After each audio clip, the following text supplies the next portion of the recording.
இந்த நிகழ்ச்சியை இங்கே நடத்துவது மிகப்பெரிய ஒரு பொருத்தமான நிகழ்வு என்று நான் கருதுகின்றேன்.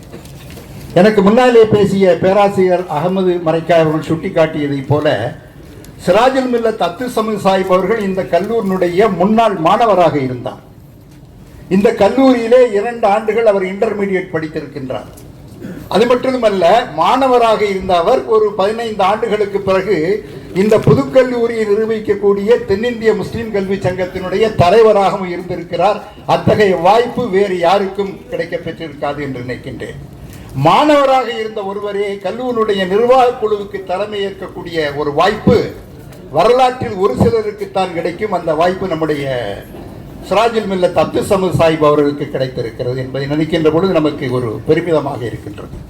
வரலாற்றில் அப்படி ஒரு வாய்ப்பு சர் உஸ்மான் அவர்களுக்கு கிடைத்தது. உங்களுக்கு எல்லாம் தெரியும், டி நகரிலே உஸ்மான் ரோடு என்று இருக்கிறது. அந்த உஸ்மான், சர் உஸ்மான் நீதி கட்சியிலே ஆட்சியின் போது உள்துறை அமைச்சராக இருந்தவர்.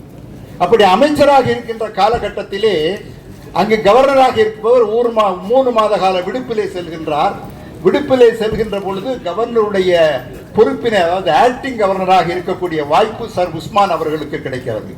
சென்னை பல்கலைக்கழகத்திலே படித்த அவர் கவர்னர் என்ற முறையிலே சென்னை பல்கலைக்கழகத்தினுடைய துணைவேந்தராகவும் ஆகக்கூடிய வாய்ப்பு கிடைக்கிறது. இந்தியாவிலேயே சர் உஸ்மான் அவர்களுக்கு தான் அந்த வாய்ப்பு கிடைத்தது என்பதை வரலாறு பதிவு செய்திருக்கிறது. ஆகவே மிக அரிதாக சில மனிதர்களுக்கு தான் இந்த வாய்ப்பு கிடைக்க நம்முடைய சிராஜுல் மில்லத் அப்துல் சமது சாஹிப் அவர்களுக்கு கிடைத்திருக்கிறது. இந்த நிகழ்ச்சியிலே கலந்து கொண்டு சிராஜுல் மில்லத் அவர்களை பற்றி பேசுகின்ற தகுதி எனக்கு இருக்கிறதா என்று நான் எண்ணி பார்த்த போது, சிராஜுல் மில்லத் அவருடைய வாழ்க்கை வரலாற்றை சிராஜுல் மில்லத் ஒரு சகாப்தம் என்ற தலைப்பிலே ஒரு நூலாக எழுதியிருக்கின்றேன். அந்த தகுதி இருக்கிறது. சிராஜுல் மில்லத்தினுடைய பள்ளி காலத்திலே சிராஜுல் மில்லத் அவர்களுடைய பல உரைகளை கேட்டு நான் உணர்வு பெற்றிருக்கின்றேன். அவர்களுடைய எழுத்துக்களை படித்து எழுச்சி பெற்றிருக்கின்றேன். அந்த சிறு தகுதிகளோடு உங்கள் முன்னாலே இருக்கின்றேன்.